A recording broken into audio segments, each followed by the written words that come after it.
رب ذوالجلال کا ارشاد ہے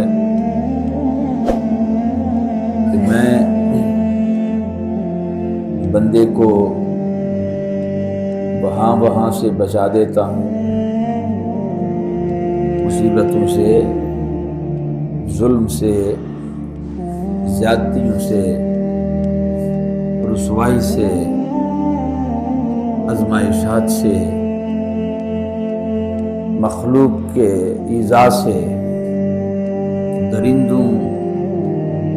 اور اس طرح کے شیاطین کے قہر سے، ان کی گرفت سے میں بندے کی مدد وہاں کر دیتا ہوں جہاں ان کا گمان تک بھی نہیں جاتا۔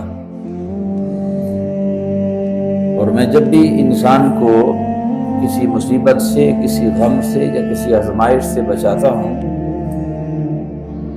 تو کسی غم سے یا مصیبت سے بچ جانا یہ اس بندے کی حکمت عملی نہیں ہوتی، یہ فقط میرا فضل ہی ہوتا ہے۔